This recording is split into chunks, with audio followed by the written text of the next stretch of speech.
ஆச்சு. இப்போ இன்னைக்கு உள்ள வசனத்தை எடுத்துக்கொள்வோம். இன்றைக்கு சில வசனங்கள் இருக்கிற குரானில், அந்த வசனங்களை என்ன செய்கிறாங்கன்னு கேட்டால், இஸ்லாத்தினுடைய அடிப்படையை தகர்க்கக்கூடிய ஒரு வியாக்கியானத்தை கொடுத்து மார்க்கத்தை பலவார பிரிச்சிடுறாங்க. இஸ்லாத்தினுடைய அடிப்படை என்ன? அல்லாஹ் சொன்னதை கேட்கணும், ரசூல் சொன்னதை கேட்கணும். இந்த ரெண்டு தான் இஸ்லாத்தினுடைய அடிப்படை. இந்த ரெண்டை தவிர யாருடைய சொல்லும் மார்க்கத்தின் பெயரால் யார் சொல்லையும் நம்ம கேட்க வேண்டியது இல்லை. இது எல்லாரும் தெரிஞ்ச ஒரு விஷயந்தான். ஆனால் சில வசனங்களை பார்க்கும் பொழுது மற்றவங்க சொல்லையும் கேட்கலாங்கிற மாதிரி மார்க்கத்தில் பெரியார்கள் சொன்னது ஆதாரமாக இருக்குது, சஹாபாக்கள் சொன்னதும் ஆதாரமாக இருக்குங்கிற கருத்துப்பட சில வசனங்கள் பார்த்தா தெரியும். மேலோட்டமாக பார்த்தா தான் தெரியும், சிந்திச்சு பார்த்தோம்னா அந்த அர்த்தம் இருக்காது. அந்த மாதிரியான சில வசனங்களை வைத்து கொண்டு என்ன செய்கிறாங்கன்னு கேட்டால், மதுஹபு தரீக்கான்னு பலது உண்டாக்கியிருக்காங்க இல்லையா, மார்க்கம்னு சொல்லுவாங்க.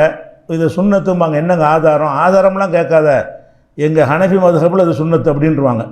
இது எங்கள் ஷாஃபி மதுஹபில் இது மக்ரூஹும்பாங்க. எங்கள் பெரியார் அப்படி தான் சொல்லியிருக்கிறாங்க இப்படின்னு சொல்லுவாங்களே தவிர அதெல்லாம் சொல்லிட்டு போகிறாங்கங்க. எந்த ஆதாரத்தை வச்சு சொன்னாங்கன்னு கேட்டால் ஆதாரம் இருக்காது. அப்போ அது அந்த மாதிரி செய்வது மார்க்கத்தில் உள்ளது என்று விளங்கி வைத்திருக்கிறார்கள். அதுக்கு என்ன ஆதாரம்? சில ஆதாரங்களை அவங்க காட்டுகிறார்கள். எப்படி காட்டுறாங்கன்னு கேட்டால், ஒரு 5-6 வசனம் இருக்கிறது. அந்த 5-6 வசனமுமே தப்பாக புரிந்து கொண்ட வசனங்கள். புரிந்து கொண்டு மார்க்கத்தை பலவார பிரிக்கிறாங்கல்ல, அதுக்கு இந்த இது ஆதாரமாக காட்டுறாங்க.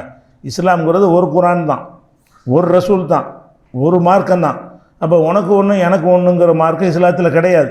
ஆனால் இவங்க என்ன மாதிரி ஆக்கி வச்சுருக்கிறாங்க, உனக்கு கூடும் எனக்கு கூடாது, உனக்கு சுன்னத்து எனக்கு மக்ரூஹ், உனக்கு ஃபர்லு எனக்கு ஹராமு, இப்படின்னு சொல்லி ஒரு விஷயத்தையே பலவாறாக பிரித்து இந்த ஒரு மார்க்கத்தை நெஞ்சிட்டாங்க பலவிதமாக ஆக்கி வச்சு கொண்டு, ஏன்ப்பா இப்படி செஞ்சீங்கன்னு கேட்டால் அதுக்கு குரானில் ஆதாரம் இருக்குது என்று குரான்லேயும் காட்டுவாங்க, சில ஹதீஸ்களையும் காட்டுவாங்க.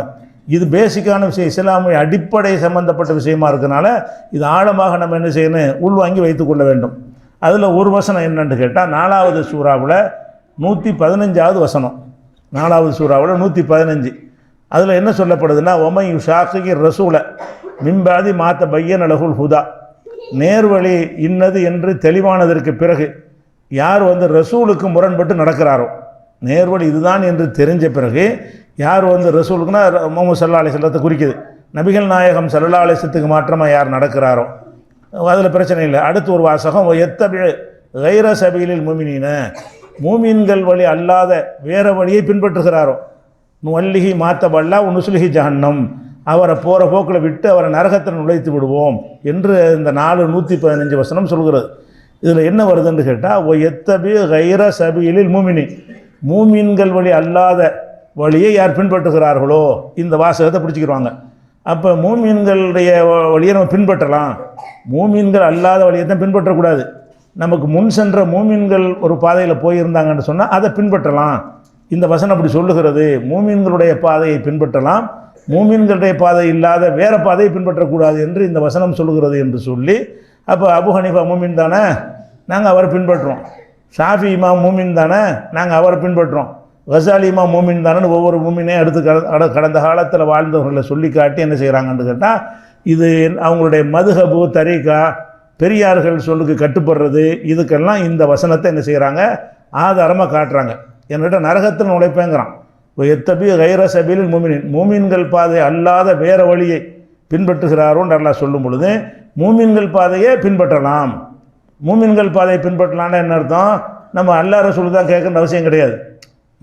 முந்தின மூமின்களை பார்க்க வேண்டியது, அவங்க சுன்னத்துன்னு சொல்லியிருந்தாங்கன்னா சுன்னத்துன்ற வேண்டியதான், அவங்க மக்ரூஹ்னு சொன்னால் மக்ரூஹ்ன்ற வேண்டியதான். ஏன்னு கேட்டால் நம்ம யாரை பின்பற்றி அதை சொல்கிறோம், மூமின்கள் வழியை பின்பற்றி சொல்கிறோம் அப்படிங்கிற வாசகத்தை இதை வைத்து என்ன செய்கிறாங்க, நியாயப்படுத்துவாங்க. மதுஹபை கூடாது என்பதற்கு அடுக்கடுக்கான ஆதாரங்களை நம்ம அள்ளி போட்டாலும் அது கவுண்டராக இதை கொண்டாந்து நிப்பாட்டுவாங்க. அல்லாவே சொல்லிவிட்டான், மூமின்களுடைய வழியை பின்பற்ற சொல்லிவிட்டான்னு சொல்லுவாங்க. சரி, இந்த வசனம் குரான் இறங்குனுச்சு, ரசூலுல்லாஹ்வுக்கு தான் இறங்குனுச்சு, சஹாபாக்களுக்கு தான் ஆரம்பத்தில் வந்துச்சு, நமக்கு லேட்டாக வருது. அவங்க 1400 வருஷத்துக்கு முன்னாடி அவங்களுக்கு இது பொருந்துது. அப்போ அவங்களுக்கு இந்த வசனம் இறங்குது. அவங்க எந்த மூமின் வழியை பின்பற்றுவாங்க? ரசூலுல்லாஹ்வுக்கு இந்த கட்டளை இருக்குல்ல, மூமின் வழியை பின்பற்றணும்னு சொன்னால் அப்போ ரசூலுல்லாஹ் என்ன செய்யணும், அதுக்கு முந்தைய மூமின்கள் யாருன்னு பார்த்து அவங்கள போய் ரசூலுல்லாஹ் பின்பற்றணுமா? சஹாபாக்களுக்கு இது இறங்குது, அபூபக்கர் சித்திக்கு இந்த கட்டளை இருக்குது, அவர் இதை பின்பற்றணும். இப்போ மூமின்கள் வழியை அவர் எந்த மூமினை பின்பற்றுவார்? மூமின் வழியை பின்பற்றணுங்கிறது இவங்க கொடுக்குற அந்த குதர்க்கமான அர்த்தம் இதுக்கு இருக்குமாக இருந்தால் அப்போ என்ன செய்யணும்? இதை முதல்ல ரசூலுல்லாஹ் கடைப்பிடிக்கணும். மூமின்கள் வழியை பின்பற்றலாம் இருக்கிறது. அப்போ ரசூலுல்லாஹ் எந்த மூமின் வழியை பின்பற்றினாங்க?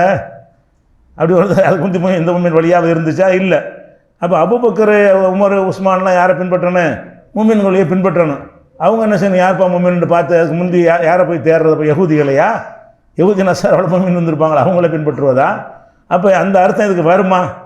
வராது. இது என்ன சொல்லப்படுதுன்னா, மூமின்களை பின்பற்றுங்கன்னு சொல்லலை. மூமின்களுடைய பாதை என்றால் மூமின்கள் செல்ல வேண்டிய ஒரு பாதை.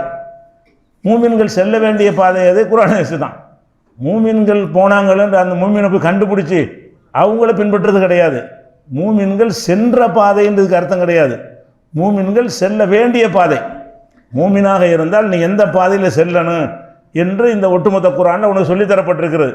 அப்போ மூமின்கள் செல்ல வேண்டிய பாதையில் நீ செல்லு அப்படின்னு சொன்னால் எல்லாருக்கும் பொருந்தது. மூமின்கள் செல்ல வேண்டிய பாதை என்ன? அல்லாஹ் ரசூல் கட்டுப்படுவது. மூமின்கள் செல்ல வேண்டிய அது ஒரு பாதை தானே இருக்குது நமக்கு. மூமின்களுடைய பாதை முதல் விஷயம். மூமினுடைய பாதையை பின்பற்றுறதுன்னா மூமின் கண்டுபிடிக்கணும்ல. அது ஏழுமா? சஹாபாக்களுக்கு வேண்டாம் சொல்லிட்டு போயிடலாம். சில சஹாபாக்கள் சொர்க்கவாசிகள்னு சொல்லிட்டதுனால அவங்கள நீங்கள் மூமின்களாம் சிலரை சஹாபாக்கள் பத்ர்வாசிகள், ஹுதைபியாவில் பையத் ரிதுவானில் ஈடுபட்டவங்க, இப்படி சில பேருக்கு சொல்லலாம். மீதி உள்ள சஹாபாக்களுக்கும் சொல்ல முடியாது. சரி, இவங்க இமாம்னு சொல்லக்கூடியவங்களாம் சஹாபி இல்லையா? இவங்க பின்பற்றக்கூடிய எல்லா மதுஹபி இமாம்களுமே சஹாபாக்கள் அல்லாதவங்க. அவங்க மூமின் தாங்கிறது ஒன்று இருக்காடு என்ன இருக்குது? உலகத்தில் அவங்கள சொல்லிக் கொள்ளலாமே தவிர அவங்களுக்கு மூமினாக இருந்தாங்களா இல்லை என்பது அங்கேயும் நமக்கு தெரியும். ஒரு மனிதன் மூமினாக இருந்தால் கண்டுபிடிக்கவே இயலாத எப்படி எல்லாம் பின்பற்ற சொல்லுவான். மூமினையாக தேடிப்பார், யார் மூமின்ட்டு பார்த்து அதை பின்பற்றினா மூமின் எப்படி நான் முடிவு பண்ணுறது? ஒருவரை மூமின்னு முடிவு பண்ண முடியாது. அப்போ ரசூல் ஸல்லல்லாஹு அலைஹி வஸல்லத்துக்கு முன்னாடி என்ன செய்கிறாங்க? ஒரு பங்கு வச்சு கொடுக்குறாங்க. இந்த கனிமத்து பொருள் ஏதோ ஜக்காத்து பொருளை பங்கு வச்சு கொடுக்குறாங்க. அப்போ ஒரு ஆளுக்கு கொடுக்கல, அவருக்கு இன்னொருத்தர் ரெக்கமெண்ட் பண்ணுறாரு. அல்லாஹ்வுடைய தூதரை, நான் அவரை மூமின்னு நினைக்கிறேன், நீங்கள் அவர் கொடுக்கல. மூமின்னு சொல்ல, முஸ்லீம்னு சொல்லு. ரசூல் என்ன செய்வாங்க? மூமின் இப்படி சொல்லு. மூமின்னா உள்ளம் சம்மந்தப்பட்டது. முஸ்லீம்னா வெளிப்படையான செயல். முஸ்லீம்னு சொன்னால் தொழுகிறான், நோன்பு வைக்கிறானா, அவன் பேர் முஸ்லீம்னு சொல்லிக் கொள்கிறானா, அவன் பேர் முஸ்லீம். மூமின்னா யார்? மூமின்னா நம்பிக்கை உள்ளவன். நம்பிக்கை எங்கே உள்ளது? மனசில் உள்ளது. அல்லாஹ் ஒருத்தர் நம்பியிருக்கான்னு எப்படி நீங்கள் முடிவு பண்ண முடியும்? நம்பினா நடிக்கலாம், ரசூலை நம்பினா நடிக்கலாம், வானவர்கள் நம்பினா நடிக்கலாம். மூமின்களுடைய லிஸ்ட்டில் நீங்கள் நினச்சிக்கிட்டு இருக்கலாம். ஆனால் அல்லாஹ்விடத்தில் மூமினாக இருப்பாங்கன்னா இல்லாமல் இருப்பாங்க, இருக்கவும் செய்யலாம். அப்போ மூமின் யாருன்னே கண்டுபிடிக்க இயலாதுங்கும் பொழுது அப்போ மூமின்கள் வழியை போய் பின்பற்றுங்களா அப்படி எப்படி சொல்லுவான் அல்லாஹ்? இந்த வசனத்துக்கு அந்த அர்த்தம் கொடுக்கும். மூமின்கள் செல்ல வேண்டிய வழி. மூமின்கள் செல்ல வேண்டிய வழி அது அல்லாஹ் குர்ஆனில் வேற ஒரு வசனத்தில் சொல்லி காட்டுறான். இன்னமா கான கவுலல் மூமினின், மூமின்களுடைய சொல்லு எதுவாக இருக்க வேண்டும் என்றால், இதா தூ இலல்லாஹி வ ரசூலிஹி லியஹ்கும பைனஹும், அல்லாஹும் ரசூலும் தீர்ப்பளிக்கிறார்கள் வாருங்கள் என்று அழைக்கப்படுவார்களே ஆனால், ஐயகுலு சமீனா வதனா, செவியுற்றோம் கட்டுப்பட்டோம், இதுதான் மூமின்களுடைய பலியாக இருக்க வேண்டும் அல்லாஹ் குர்ஆனில் விளக்குறான். உலாய்க ஹுமுல் முஃப்லிஹூன், இவங்க தான் வெற்றி பெற்றவர்கள். 24வது சூறாவில் 51வது வசனத்தில் இப்படி சொல்கிறான் அல்லாஹ். என்ன சொல்கிறான்? மூமின்கள் யார் மூமின்கள் என்று சொன்னால், அல்லாஹ்வின் பக்கம் வாருங்க, ரசூலின் பக்கம் வாருங்க என்று அழைத்தால் அவங்க ஒரு பதில் என்ன சொல்லணும்? நாங்கள் செவியுற்றோம் கட்டுப்பட்டோம். அல்லாஹ் சொன்னால் ஓகே நான் கட்டுப்படுறோம், ரசூல் சொன்னால் ஓகே நான் கட்டுப்படுறோம்னு சொல்கிறாங்களே, அதுதான் மூமின்களுடைய வழின்னு அல்லாஹ் ஒரு இடத்துல சொல்லித்தர்றான். அந்த வழியை பின்பற்றின அர்த்தம். மூமின்கள் வழி என்று சொன்னால் மூமின்கள் எந்த வழியில் போக வேண்டும் என்று அந்த வழியை நம்ம கண்டுபிடிக்க முடியும். மூமின் யாருன்னு கண்டுபிடிக்க முடியாது. மூமின்கள் செல்ல வேண்டிய வழி என்பது அல்லாஹ் குர்ஆனில் ஒட்டுமொத்தமாக சொல்லிடுறான். அதை நம்மால் வழங்கிக் கொள்ள முடியும். இவர் மூமினா, அவர் மூமினா, இவர் மூமினான்னு அறிந்து அவரை ஃபாலோ பண்ணுறது முடியுமான்னா முடியாது. ஏன்? ஈமான் விஷயம் உள்ளும் சம்பந்தப்பட்ட விஷயம். ரசூலுல்லாஹ் விட்டு என்ன செஞ்சாங்கன்னா, சில பேர் வந்தாங்க, கிராமவாசிகள் நாங்கள்லாம் மூமின்கள்னு சொன்னாங்க. அது அல்லாஹ் என்ன செய்கிறான்? அதை கண்டித்து ஒரு வசனம் அருளுகிறான். காலத்தில் ஆராப் ஆமன்னா, இந்த கிராமவாசிகள் ஆமன்னா நாங்கள் மூமின்களாக இருக்கிறோம், ஆமன்னாண்டா ஈமான், நாங்கள் ஈமான் உள்ளவர்களாக இருக்கிறோம் என்று சொல்கிறார்கள். நபியை நீங்கள் சொல்லுங்கள், லம் தூமினும், ஈமான் கொண்டோன்னு சொல்லாதீங்க, உலாக்கின்குள் அசலம்னா இஸ்லாத்தில் இருக்கிறோன்னு சொல்லுங்கள், வெளிப்படையாக நாங்கள் அந்த செயல்களை செய்கிறோன்னு சொல்லுங்கள். ஏனென்று கேட்டால், உலம்மா எதுகுலில் ஈமானு ஃபீ குலூபிக்கும், ஈமான் உங்கள் உள்ளத்தில் நுழையவே இல்லை. அல்லாஹ்வுக்கு தெரியுமில்ல, அல்லாஹ் இதை சொல்லலாம், நீங்கள் நான் சொல்லக்கூடாது. ஒருத்தருடைய உள்ளத்தில் ஈமான் இல்லை என்று அல்லாஹ் சொல்லலாம், இருக்குது என்று அல்லாஹ் சொல்லலாம். யாய் உள்ளது நாம அல்லாஹ் கூப்பிட்றான்ல, அவன் கூப்பிடுவான். நம்ம ஒரு ஆளை வந்து இவர் மூமின்னு சொல்ல முடியுமான்னு கேட்டால் சொல்ல முடியாது என்று அல்லாஹ் சொல்கிறான். உங்கள் உள்ளத்தில் ஈமான் நுழையாமல் இருந்துக்கிட்டு என்ன மூமின்கிற அப்படின்னு அல்லாஹ் என்ன செய்கிறான்னு கேட்டால், ஈமான்கிற விஷயம் கல்பு சார்ந்த ஒரு விஷயம். லம்மா எதுகுலில் ஈமானு ஃபீ குலூபிக்கும், ஈமான் உங்கள் உள்ளத்தில் நுழையவே இல்லை, ஈமான் உள்ளத்தில் நுழைஞ்சாதான் மூமின். அப்போ ஈமான் உள்ளத்தில் உள்ள டாபிக்னு வரும் பொழுது மூமின் என்பது நம்ம கண்டுபிடிக்க இயலுமா? அப்போ மூமின்களை போய் தேடி பிடிச்சி அவங்களுக்கு பின்னாடி போ அப்படின்னு அர்த்தம் செய்கிறாங்க. என்ன செய்கிறாங்க? மூமின்களை போய் தேடி பிடி, யார் யாரெல்லாம் மூமின் லிஸ்ட் எடுத்துக்க, அந்த மூமினுக்கு பின்னாடி போய்கிட்டே ஏறி அப்படிங்கிற மாதிரி இந்த வசனத்துக்கு என்ன செய்கிறாங்க? வியாக்கியானம் கொடுக்குறாங்க. அந்த அர்த்தம் கிடையாது, மூமினே கண்டுபிடிக்க இயலாது. அப்போ மூமின்களை கண்டுபிடிச்சி அவங்க பின்னாடி போங்கிற அர்த்தம் இதுக்கு இல்லை. வேற என்ன அர்த்தம்? மூமின்கள் செல்வதற்கு உரிய வழி என்னன்னு குர்ஆனில் சொல்லி தரப்பட்டிருக்கு. ஒரு மூமின் என்றால் எந்த பாதையில் போகணும், அந்த பாதையை கண்டுபிடிக்க இயலும் நமக்கு. அந்த பாதை எது? குர்ஆனில் சொன்னாதான். அப்போ என்னமாக்கான அந்த ஒரு வாசம். அதே மாதிரி உமாக்கானலி மூமினின் ஒலா மூமினத்தின், மூமினான ஆண்களாக இருந்தாலும் பெண்களாக இருந்தாலும் அவர்களுக்கு அனுமதி இல்லை. இதா கலல்லாஹு ரசூலுஹு அம்ரா, அல்லாஹ்வும் ரசூலும் ஒரு விஷயத்திற்கு உத்தரவிட்டார்களேயானால் ஐயக்கூன் லஹுமுல் ஹியரத்து மின் அம்ரிஹிம், அவங்களுடைய காரியத்தில் சுய விருப்பம் கொள்வதற்கு அனுமதி இல்லை. அல்லாஹ் ரசூலும் ஒரு காரியத்தை கட்டளையிட்டு விட்டால் மூமினான ஆணாக இருந்தாலும் பெண்ணாக இருந்தாலும் அவங்களுக்கு சுய விருப்பம் கிடையாது, அதுக்கு அப்படி சரண்டர் ஆகிவிட வேண்டும். இதுதான் மூமின் வழி.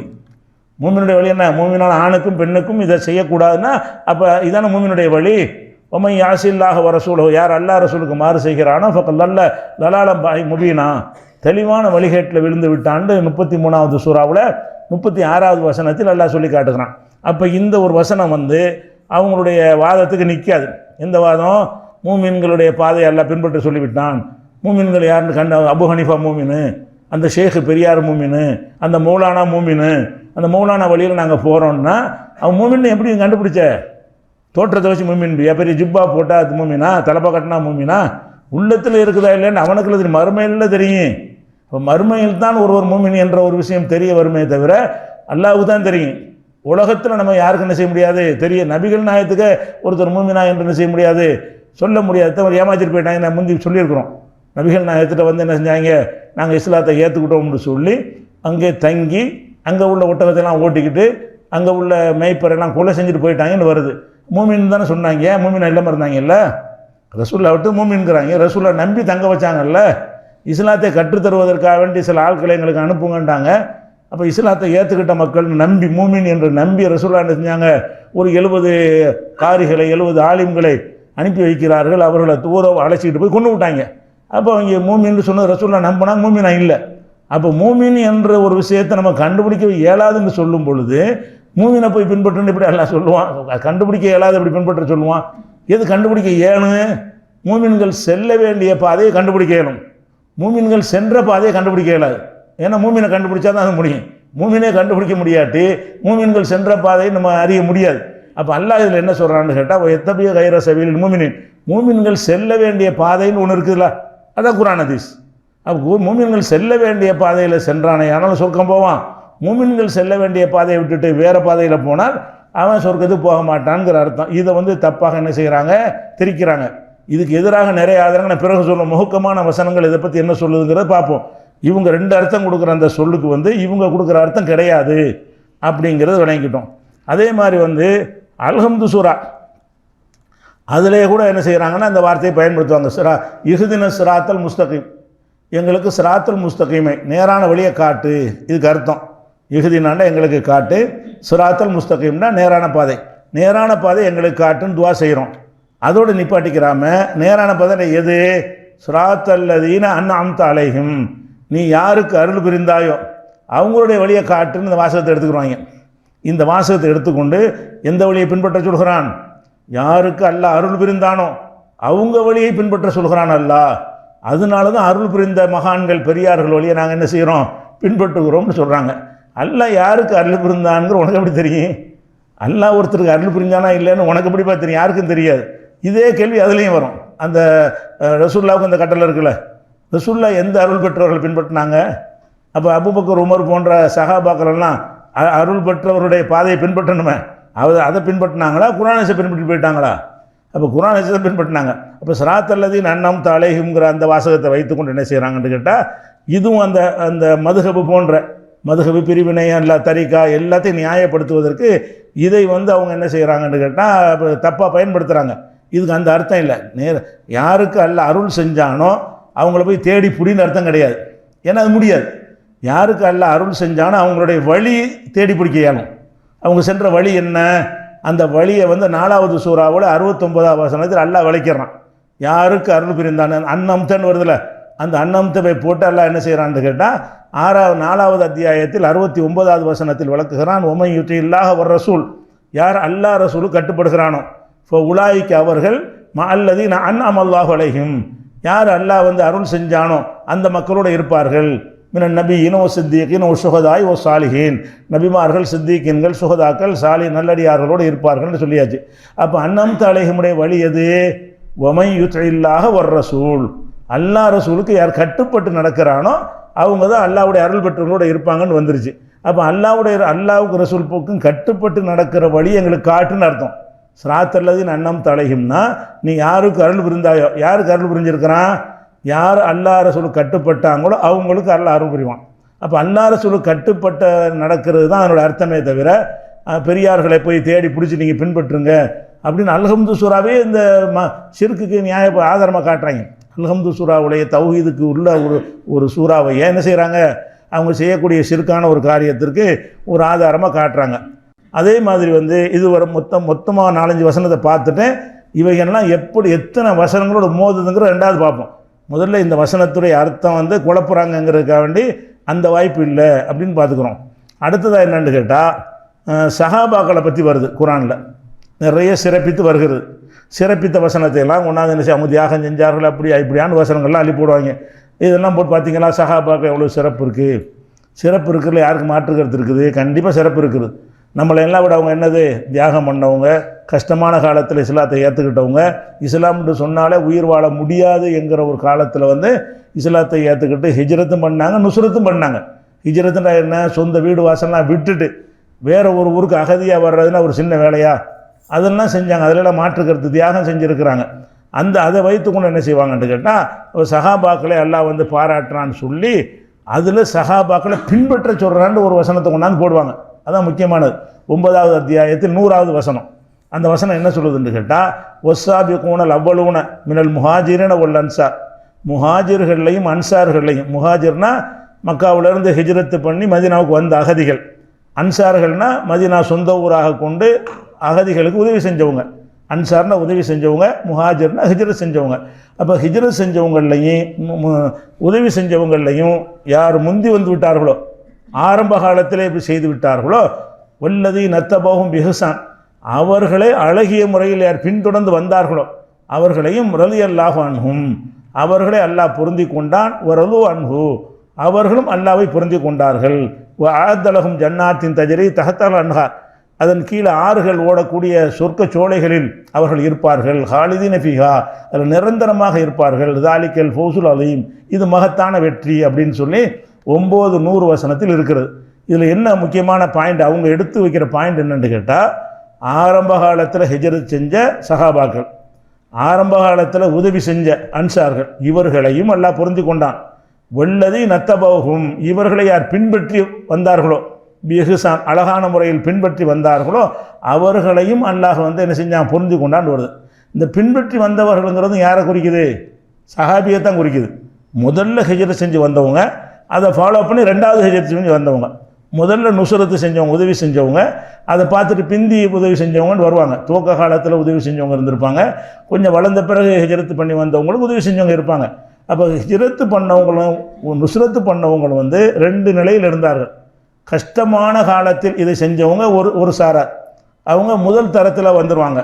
கஷ்டமான காலம் இல்லாமல் ஓரளவுக்கு கொஞ்சம் இஸ்லாம் கொஞ்சம் எழுச்சியை பெற்ற பிறகு ஏன் மக்காவில் நம்ம இருக்கணும்னு புறப்பட்டு வர்றாங்கன்னு வைங்க, அவங்க ஹிஜ்ரத்து பண்ணி வருவதுக்கு வந்து அல்லாஹ் வீணாக்க மாட்டான், அவங்களுக்கும் கூலி உண்டு. அதுக்கு தான் அல்லாஹ் என்ன செய்கிறான்னு கேட்டால், வல்லதி நத்தபவுஹும், யார் அவர்களை பின்பற்றினார்களோ, யாரை முஹாஜிர் அன்சார்களை பின்பற்றினார்களோ, பிஹுசான் அழகான முறைகளை பின்பற்றினார்களோ அவர்களையும் ரலியல்லாஹு அன்ஹும், அவர்களை அல்லாஹ் பொருந்தி கொண்டான். அந்த எல்லாரையும் சேர்த்து ஆரம்பகால முஹாஜிரையும் பொருந்தி கொள்கிறான், பிந்தி வந்த முஹாஜிரையும் பொருந்தி கொள்கிறான், ஆரம்பகால அன்சார்களையும் பொருந்தி கொள்கிறான், பிந்தி வந்த அன்சார்களை அல்லாஹ் பொருந்தி கொள்கிறான். அப்போ ரெண்டு பேருக்குமே அவங்களுடைய வணக்கங்களுக்கு தியாகங்களுக்கு கூலி உண்டு என்ற வசனம் தான் இது. இதை வைத்து கொண்டு பார்த்திங்கன்னா அந்த முந்தி சென்ற சஹாபாக்களை பின்பற்றலாம்னு வருது. அந்த வார்த்தையை வச்சுக்கிட்டாங்க. உள்ளது நத்தபோகும், அவர்களை யார் பின்பற்றி வந்தார்களோன்றவுடனே அப்போ என்ன விளங்குது, சஹாபாக்களை பின்பற்றலாம் அப்படின்னு ஒரு வாதத்தை வைப்பார்கள். இந்த வாதத்தை வைக்கக்கூடியவர்கள் அந்த அர்த்தம் இல்லைங்க. ரெண்டாவது, சஹாபாக்களை பின்பற்றலான்னு சொல்லக்கூடியவர்கள் சஹாபாக்களை பின்பற்றுவது கிடையாது. சஹாபாக்களை பின்பற்றலான்னு இந்த வசனத்தில் சொல்லுன்னு சொல்லிவிட்டு இதுதான் மதுஹபுக்கு ஆதாரம்பாங்க. அப்போ அபு ஹனீஃபா சஹாபியா, வாதப்படி வைத்து கொண்டோம்னா அபு ஹனீஃபா சஹாபியா, மாலிக் சஹாபியா, ஷாஃபி சஹாபியா, அஹமது பின் ஹம்பல் சஹாபியா, அல்லது பிந்தி வந்த அபு யூசுப் பல இமாம்கள் சொல்கிறீங்களே அவங்களாம் சஹாபியா. இப்போ சஹாபாக்களை பின்பற்ற அல்லாஹ் சொல்லிவிட்டான்னு வசனத்தை கொண்டாந்து போடுறது. ஆனால் சஹாபாக்களை பின்பற்ற ஆனால் அபுபக்கர் மதுஹபே இல்லை. சஹாபாக்களை பின்பற்றினா என்ன பண்ணியிருக்கேன்னு அபுபக்கர் மதுஹபு, உமர் மதுஹபு, உஸ்மான் மதுஹபு, அலி மதுஹபுன்னு மதுஹபை காணாம். அவங்க பேர்லாம் மதுஹபை உண்டா, அவங்கள ஃபாலோ பண்ணலன்னு அர்த்தம். அவங்கள ஃபாலோ பண்ணாமல் இருந்து கொண்டு என்ன செய்கிறாங்கன்னு கேட்டால் அதுக்கு பிந்தி வந்த ஆளுகளை பின்பற்றுறாங்க. ஆதாரம் எதை காட்டுறாங்க, சஹாபாக்களை பற்றி சொல்கிறத காட்டுறாங்க. இது ஒரு விஷயம். அதனால் இந்த இடத்துல சஹாபாக்களை பின்பற்றி போகலாம்ன்ற அர்த்தம் இது வருமானா வராது. ஏன் வராதுன்னு கேட்டால் சஹாபாக்களை அவர்களை பிஹ்சான் அழகான முறையில் பின்பற்றுதல்னு வருது. அழகான முறையில் பின்பற்றுறதுனா எதில் பின்பற்றினாங்க, அவங்க ஹிஜ்ரத்து பண்ணாங்க, அவங்க நுஸ்ரத்து பண்ணாங்க, அவங்கள பின்பற்றுதல்னு சொன்னால் அந்த செயலை செய்வது அர்த்தம். பின்பற்றுதல்ங்கிற வார்த்தையை இரு அர்த்தங்களில் பயன்படுத்தப்படும். இஸ்மாயிலை பின்பற்றினான் அப்படின்னா இஸ்மாயில் என்ன சொன்னாலும் பின்பற்றுன்னு அர்த்தம். இஸ்மாயில் ஒருத்தர் பின்பற்றான்னு சொன்னால் இஸ்மாயிலுங்கிற ஆள் தான் முக்கியம். அந்த ஆளை பின்பற்றுன்னு அர்த்தம் வந்துடும். இஸ்மாயிலை பின்பற்றான்னு சொல்லாமல் உண்மையாளரை பின்பற்றினான்னு சொல்கிறோம். அப்போ என்ன வராது, ஆளை குறிக்காது. அது உண்மை சொல்வதில் பின்பற்ற வேண்டும். ஒரு தன்மையை சொல்லி உண்மையாளர்களை பின்பற்றினான் அப்படின்னு சொன்னால் நம்மளும் உண்மையை சொல்லணும் அதுக்கு அர்த்தம். உண்மை சொன்னவர்களை ஃபாலோ பண்ணுவதுன்னா என்ன, உண்மை சொன்னால் தான் ஃபாலோ பண்ணுற அர்த்தம். உண்மையாளர்களை தியாகிகளை பின்பற்றுங்கள் அப்படின்னு சொன்னால் என்ன அர்த்தம்னா தியாகம் செய்யுங்கன்னு அர்த்தம். தியாகிகள்னு ஒரு தன்மை தானே, அது ஒரு பண்பு தானே. ஒரு ஆள் இல்லை இஸ்மாயிலை பின்பற்றுங்கன்னா அவரை என்ன சொன்னாலும் கேளுங்கன்னு அர்த்தம். இஸ்மாயிலை பின்பற்றுங்க, இப்ராஹிமை பின்பற்றுங்கன்னு சொன்னால் இப்ராஹிம் என்ன சொன்னாலும் கேளுங்கன்னு ஆளு தான் குறிப்பிட்டிருக்கிறோம். ஒரு ஆளை பின்பற்றுங்கள் என்று சொன்னால் அதனுடைய அர்த்தம் என்ன, அந்த ஆள் என்ன சொன்னாலும் கேட்கணுன்ற அர்த்தம். ஒரு ஆளை சொல்லாமல் ஒரு குறிப்பிட்ட ஒரு செயலை சொல்லி இந்த செயல் செஞ்சவர்களை பின்பற்றுங்கள் அப்படி சொன்னால் என்ன அர்த்தம்னு கேட்டால் அதே செயலை நீங்களும் செய்யுங்கன்ற அர்த்தம். இதுதான் இந்த பின்பற்றுங்கிற வார்த்தைக்கு அர்த்தம். இங்கே எல்லாம் என்ன செய்கிறான்னு கேட்டால் முஹாஜிர்களை பின்பற்ற சொல்கிறான். முஹாஜிர்களை பின்பற்றுனா என்ன அர்த்தம், நீனு ஹிஜ்ரத்து பண்ணுன்னு அர்த்தம். முஹாஜிரை பின்பற்றுவதுன்னா முஹாஜிர்கள் எப்படி ஹிஜ்ரத்து பண்ணி வந்தார்களோ அந்த மாதிரி நீனு பின்பற்று. அன்சாரிகளை பின்பற்ற சொல்கிறான். அன்சாரிகளை பின்பற்றுனா என்ன அர்த்தம், அன்சாரிகள் மாதிரி நீனு உதவி செய்யி, முஹாஜிர் மாதிரி நீனு தியாகம் செஞ்சு வா, அன்சாரிகள் மாதிரி நீனு உதவி செய்கிறவனா இரு. அப்போ முஹாஜிருங்கிறது ஒரு தன்மையை குறிக்குமா, ஒரு ஆளை குறிக்குமா, அது ஒரு தன்மை. அன்சாரி என்பது ஒரு நபருக்கு பேர் கிடையாது, அது ஒரு தன்மை, ஒரு செயலுக்கு உரிய ஒரு பேர். அப்போ அன்சாரிகளை பின்பற்றுங்கள் என்று சொன்னால் அன்சாரிகளை பின்பற்றி நீனும் அன்சாரியாக இரு, உதவியாளராக இரு. முஹாஜிரை பின்பற்றி நீனும் ஊரை விட்டு புறப்பட்டு வர வேண்டிய தேவை ஏற்பட்டால் புறப்பட்டு வா அப்படிங்கிறது தான் இதில் அர்த்தம். அப்போ முஹாஜிரை பின்பற்றுவது அன்சார்களை பின்பற்றுவது தான் இந்த வாசகம் வந்திருக்குது. அதான் முதல்ல போன சஹாபாக்களை பிந்தி வந்த சஹாபாக்கள் பின்பற்றுறாங்க. முதல்ல ஹிஜ்ரத்து பண்ணி போன சஹாபாக்களுக்கும் அல்லாஹ் கூலியை கொடுக்குறான். அந்த சஹாபாக்களை ஃபாலோ பண்ணி அவங்கெல்லாம் போனாங்களே நம்மளும் போவோம் அப்படின்னு அடுத்து ஹிஜ்ரத்து பண்ணி வர்றாங்க இல்லையா, அவங்களும் கூலி தர்றான். முதல்ல வந்தவங்களுக்கு அரவணைச்சு உதவி செஞ்சாங்க, பிறகு கொஞ்ச நாள் பிறகு வர்றாங்க, அவங்களுக்கு ரெண்டாவது உள்ளவங்க உதவி செய்வாங்க, இவங்களுக்கு அவங்க தான் முன்மாதிரியாக இருந்தாங்க. அந்த மாதிரி ஒரு விஷயத்துக்கு தான் அல்லாஹ் அங்கே சொல்லி காட்டுறான். அப்போ இது கூட ரசூலுல்லாஹோட முடிஞ்சு போச்சு. இப்போ நீ முஹாஜிர் பின்பற்ற இயலாமா, இப்போ ஹிஜ்ரத் இருக்கா? லா ஹிஜ்ரத் பாதல் ஃபத்தஹி, மக்கா வெற்றிக்கு பிறகு ஹிஜ்ரத் கிடையாது. ரசூலுல்லாஹ் நினைச்சிட்டாங்க மக்கா வெற்றிக்கு பிறகு நான் ஹிஜ்ரத் பண்ணி இன்னும் ஹிஜ்ரத் பண்ணி போகிறது, தீனுக்காக போகிற, மக்கா வெற்றி பெற்றாச்சு, நம்ம கையில் எல்லாம் வந்துருச்சு, அப்புறம் நீ மக்கா விட்டு போகிற, மக்கா நம்ம கைக்கு ஆட்சியெல்லாம் வந்த பிறகு சில ஆளுக்கு ஹிஜ்ரத்து நன்மை கிடைக்கும்னு கிளம்ப போனாங்க.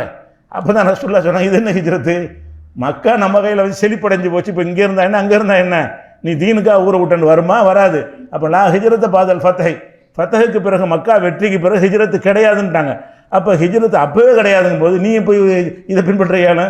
சஹாபாக்கள் காலத்திலேயே ஹிஜ்ரி 6 மக்கா வெற்றி, ஹிஜ்ரி 6க்கு பிறகு நீங்கள் என்ன செய்ய முடியாது, ஹிஜ்ரத்து பண்ண முடியாது. அதுக்கு முன்னாடி நீங்கள் ஹிஜ்ரத்து பண்ணால் தான் சாத்தியம் இருக்குது.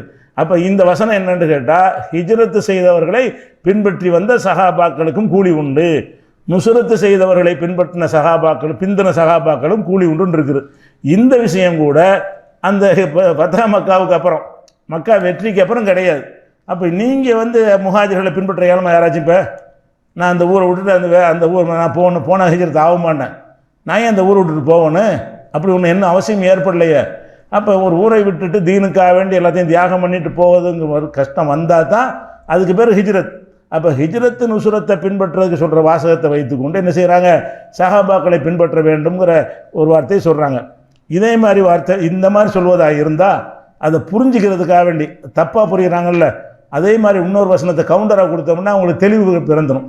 52வது சூறாவில் 21வது வசனம், அதிலெல்லாம் என்ன செய்கிறாங்கன்னா, உள்ளதி நாமனும், யார் நம்பிக்கை கொண்டார்களோ, ஒத்த பாத்தும் துர்ரியத்தும் ஈமானின், அவர்களை பின்பற்றி அவங்க பிள்ளைகளும் ஈமான் கொண்டார்களோ, அவர்களும் ஈமான் கொண்டார்களோ, உள்ளதி நத்தபாத்தும் துர்ரியத்தும், அவங்களுடைய சந்ததிகளும் அவர்களை ஒத்தபான்னு வருது, பின்பற்றி என்ன செஞ்சார்களோ அவங்க ஈமான் கொண்டார்களோ, அல்லாஹ்கனாபிஹிம் துர்ரியத்தகும், அவங்களோட உங்கள் பிள்ளைகளை மறுமையில் ஒன்றா சொர்க்கத்தில் ஒன்றா சேர்த்துருவோம், நீங்களும் ஈமான் கொண்டு உங்கள் பிள்ளைகளும் ஈமான் கொண்டார்களே, ஆனால் உங்கள் 2 பேரையும் ஒன்றா சொர்க்கத்தில் வைக்கணும் அல்லாஹ் என்ன செய்கிறான் சொல்லி காட்டுறான். அப்போ இதில் என்ன வருதுன்னா, அவர்கள் ஈமான் கொண்டார்கள், அவங்கள பிள்ளைகள் பின்பற்றினார்கள் அப்படின்னா, அப்போ ஒருத்தன் வந்து தாய் தகப்பனை பின்பற்றலான்னு அர்த்தம் வருமா? பெற்றோரை பின்பற்றி என்ன வேணாலும் செய்யலான்னு அர்த்தம் வருமாண்டா?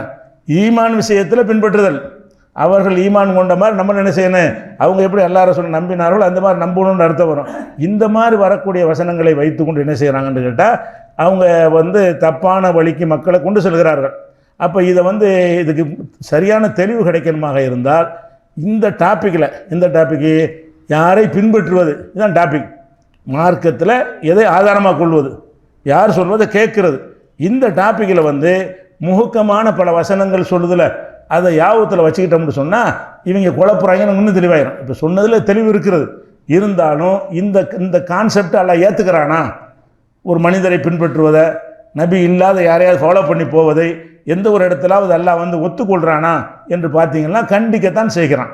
அந்த வசனங்களை பார்த்து விட்டு திருப்பி ஒருக்கு அந்த வசனத்துக்கு வருவோம். முதல் டாபிக் என்னென்னு கேட்டால், நம்ம இஸ்லாத்தை ஏற்றுக்கொள்வதற்கு முதல் மந்திரம் எது, மூல கலிமா எது, கொள்கை பிரகடனம் எது? லா இலாஹ இல்லல்லாஹ் முஹம்மது ரசூலுல்லாஹ் தான். அஷ்ஹது அல்லா இலாஹ இல்லல்லாஹ் ஒன்று, அஷ்ஹது அன்ன முஹம்மதன் அப்துஹு ரசூலுஹு ஒன்று. இந்த 2 சொன்னால் தான் ஒருத்தன் முஸ்லீமாக வருவான். ஒருத்தன் காஃபிராக இருக்கான், நான் இஸ்லாத்தில் ஏற்றுக்கிற போகிறேங்கிறான், அவன் என்ன சொல்லி இஸ்லாத்துக்கு வருவான்? லா இலாஹ இல்லல்லாஹ் சொல்லுவான், முஹம்மது ரசூலுல்லாஹ் சொல்லுவான், இஸ்லாத்துக்கு வந்துடுவான். அப்போ இஸ்லாத்தை வரக்கூடிய அந்த களிமா என்ன சொல்லுது உங்களுக்கு? ஒருவன் முஸ்லீம் என்று வட்டத்தில் வர்றதாக இருந்தால் அல்லாஹ்வை தவிர வணக்கத்துக்குன்னு யாரும் இல்லை, அப்போ அல்லாஹ் எங்கள் எஜமான். எஜமான் என்ன அர்த்தம்? அவன் சொல்ல கேட்கணும்னு அர்த்தம் தானே. அல்லாஹ் தான் எஜமான் நீங்கள் ஒத்துக்கிட்டீங்கன்னா அவன் சொல்வதற்கு நாங்கள் கேட்போங்கிறத தவிர அர்த்தம் கிடையாது. எல்லாமே அதில் அடங்கிறான். அவன் எஜமான், நாங்கள் வந்து அடிமை. அதான் லா இலாஹ இல்லல்லாஹ்வுடைய அர்த்தம். அப்போ 2வது என்ன ஏற்றுக்கிறனே, முஹம்மது ரசூலுல்லாஹ்னு. முகமது ஒரு மனிதராக இருந்தாலும் அவர் அல்லாஹ்வுடைய தூதர். மார்க்கம்னு அவர் என்ன சொன்னாலும் அவர் சொன்னது இல்லை. மார்க்கம் என்று என்னத்தை அவர் சொன்னாலும் சரி அவராக சொல்லலை, அங்கேருந்து வாங்கி சொல்கிறார். அதான் ரசூலுக்கு அர்த்தம் அதானே. தூதர்னு சொன்னாலேயே சுய கருத்து இருக்காது, அவர் சொந்தமாக என்னை கையில் மடியில் போட்டு சொல்ல மாட்டார், அப்போ வாங்கி தான் சொல்கிறார். அப்போ முகமது அல்லாஹ்வுடைய தூதருங்கிறோம். முகமது ஸல்லல்லாஹு அலைஹி வஸல்லம் அல்லாஹ்வுடைய தூதர் என்றால் அவங்க பேசினது எல்லாமே மார்க்கம் இல்லாதையும் பேசியிருக்கிறாங்க. அது பிரித்து பார்த்துருவோம், பிரித்து எடுத்துக்கலாம். மார்க்கம் என்று சொன்ன அனைத்துமே அல்லாஹ்ட்டிருந்து வந்தது. அவரை அல்லாஹ்வுடைய தூதர்னு சொன்னால் அல்லாஹ்வுடைய செய்தியை தான் சொல்கிறாருன்னா அதை நீங்கள் ஏற்றுக்கணும். அப்போ இந்த களிமாவில் நமக்கு என்ன சொல்லப்படுதுன்னா 2 டாபிக் தான். எவன் சொல்ல நீ கேட்க தேவை கிடையாது. அல்லாஹ் சொல்ல கேளு, ரசூல் சொல்ல கேளு. இந்த 2 சொன்ன இஸ்லாம் ஆயிடுறான்ல, அது ஒரு குறைபாடாக இருந்தால் அல்லாஹ் சொல்கிறது கேளு, ரசூல் சொல்கிறது கேளு, அந்த சாபிக்கன்கள் சஹாபாக்கள் சொல்கிறது கேளுன்னு சேர்த்துக்கிற வேண்டியானே. அப்படி ஒரு களிமா இல்லையே. அப்போ களிமா இஸ்லாத்தில் ஒருத்தன் வருவதற்கே பேசிக்காக நம்ம என்ன சொல்லி தரப்படுதுன்னு கேட்டால் 72 கூட்டம் இதுதான். எந்த ஒரு கூட்டமாவது வேற ஒரு எக்ஸ்ட்ரா களிமா வச்சுருக்காரு? ஹனஃபி மதஹபில் உள்ளவன் லா இலாஹ இல்லல்லாஹ் முஹம்மது ரசூலுல்லாஹ், அபு ஹனீஃபா இமாமுல்லான்னு அப்படி தான் போட்டிருக்கிறியா? களிமா இருக்கா உனக்கு? அப்போ ஷாஃபிக்காரன் அது ஒரு களிமா தான் சேர்த்துக்கிட்டியா நீ? எந்த 72 கூட்டமாக இருந்தாலும் எல்லாரும் இதை தானப்பா சொல்கிறீங்க. இது போதுங்கிறீங்களே, இதை சொன்னால் முஸ்லீம் ஆகிட்டாங்கிறீங்களே. லா இலாஹ இல்லல்லாஹ் முஹம்மது ரசூலுல்லாஹ் சொன்னால் முஸ்லீம் ஆகிட்டாங்கிறீங்கல்ல. அப்போ என்ன அர்த்தம்? இந்த 2 தவிர எதுவும் இல்லைன்னு அர்த்தம். ஒன்று மார்க்கம்னு அல்லாஹ் சொல்லணும், இல்லாட்டா முஹம்மது ரசூலுல்லாஹ் சொல்லணும். இந்த 2 பேர் சொன்னதை மீறக்கூடாது, இந்த 2 பேர் சொன்னது மட்டும்தான் மார்க்கம் என்பது கலிமத்து தௌஹீதில் அடங்கிருச்சு. தௌஹீத் கலிமான்னு சொல்லக்கூடிய லா இலாஹ இல்லல்லாஹ்வுல இணைஞ்சிருச்சு, எல்லாம் அடங்கி விட்டது. இந்த பேசிக்கு வெளியே போனீங்கன்னா அதெல்லாம் அதை இந்த வழிகட்டில் விட்டுரும். நீங்கள் கொடுக்குற அர்த்தம்லாம் அது வெளியே போகுது.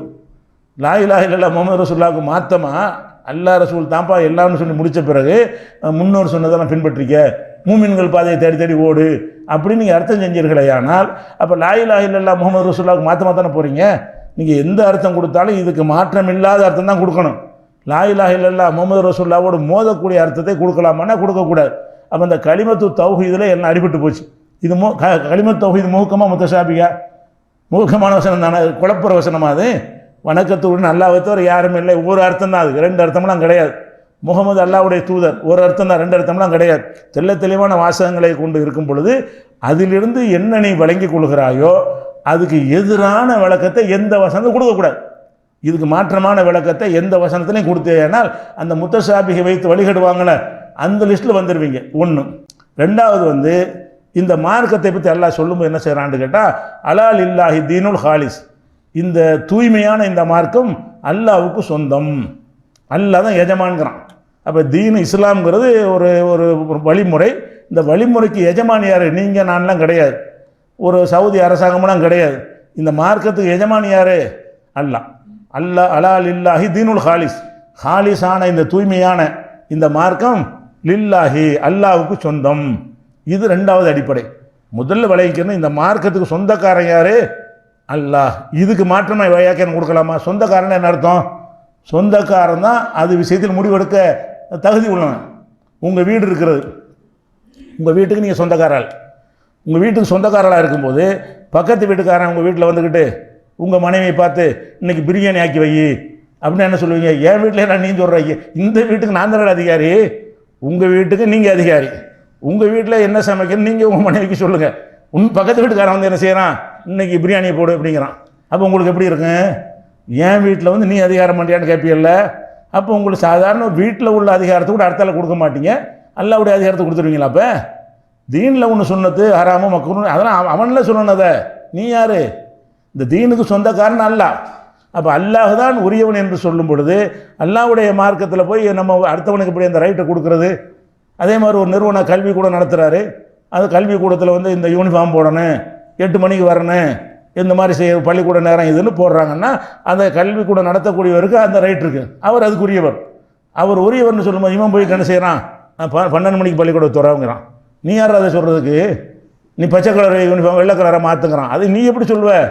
எங்கள் பள்ளிக்கூடத்துக்கு நான் என்ன பண்ணணும் நான் முடிவு பண்ணுவேன், அதுக்கு ஒத்துக்கிட்டு வரணும் வரப்போகிறான். நீ எப்படி என்னுடைய இதில் தலையிடன்னு கேட்குறமா இல்லையா?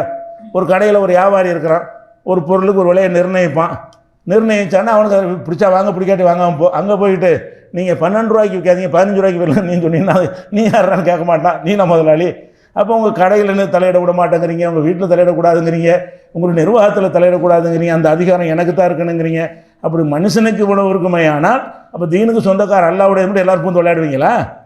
மார்க்கம் அல்லாஹ்வுடையதுன்னு ஒத்துக்கிட்டு அதில் மட்டும் என்ன செய்வோம்? நாங்கள் நினச்சா ஃபர்லாக்குவோம், நாங்கள் நினச்சா சுன்னத்துன்னு சொல்லுவோம், எங்கள் பெரியார்கள் நினச்சா ஹராமும்பாங்க, இன்னொரு பெரியார் நினச்சா அது மக்ரூம்பாரு. என்ன விளையாடுறீங்க? இப்போ அல்லாஹ்வுக்கு என்ன அதிகாரம் இருக்குது? அப்போ அல்லாஹ்வுக்கு தான் இந்த தீனு சொந்தம். இந்த ஒத்த வரி போதும். அலால் இல்லாஹி தீனுல் ஹாலிஸ், இந்த தூய்மையான மார்க்கம் அல்லாஹ்வுக்கு தான் சொந்தம். மார்க்கம்னு யார் எதை சொன்னாலும் சரி, அல்லாஹ் சொன்னானா, ரசூல் சொன்னாங்களா, இல்லைன்னா போடாது மார்க்கம் இல்லை. எவ்வளோ பெரிய மகான் சொல்லட்டும், ஊரை திரண்டு சொல்லட்டும், உலகமே திரண்டு சொல்லட்டுமே, அது மார்க்கமாக ஆகாது. ஏன் ஆகாது? நீங்கள் எல்லாம் எஜமானர் கிடையாது இந்த மார்க்கத்துக்கு. மார்க்கத்துக்கு எஜமான் அல்லாஹ் தான். அல்லாஹ் அவன் நேரடியாக சொல்லாமல் ரசூல் வழியாக சொல்கிறான் எல்லாத்தையும். அதனால் அல்லாஹ் ரசூலோடு எல்லாம் முடிச்சுக்கிறேன். இது 39வது சூறாவில் 3வது வசனத்தில் இருக்கிறது. அதே மாதிரி இன்னொன்று நம்ம பார்க்கணும். இந்த பெரியார் மகான் அவங்கெல்லாம் தியாகம் பண்ணவங்க, அப்படி செஞ்சவங்க இப்படி செஞ்சவங்க, அதனால் அவங்களுக்கு மார்க்கத்தில் எதை வேணாலும் சொல்ல அதிகாரம் இருக்குன்னு நினைத்தீர்களே. ஆனால் அல்லாஹ்வுடைய படைப்புலையே பெரிய ஜீனியஸ் யார்? மனித குலத்தில் ரொம்ப ஜீனியஸ் யார்? ஆதம் அலைஹிஸ்ஸலாம். மனித குலத்திலே பெரிய ஜீனியஸ் யார்? ஆதம் அலைஹிஸ்ஸலாம் தான். அவர்கிட்ட உள்ள துணுக்குகளை வச்சா நம்ம அறிவாளியை பேசிகிட்டு இருக்கிறோம். நம்ம எல்லார்ட்டும் உள்ள அறிவு அவர்கிட்ட இருந்துச்சு. நம்ம எல்லார்ட்டையும் சேர்த்து என்ன அறிவு இருக்குதோ அந்த அறிவெல்லாம் அவர்கிட்ட இருந்துச்சு. அவரை படைச்சிட்டு மலக்குமார்களுக்கு முன்னாடி அல்லாஹ் அதை அதை பரீட்சையை வைத்து அவர் ஜெயிக்க வைக்கிறான். அல்லம் ஆதம் அல்ல அஸ்மா குல்லஹா, ஆதமுக்கு அனைத்து பெயர்களையும் அல்லாஹ் கற்றுக் கொடுத்து விட்டான்.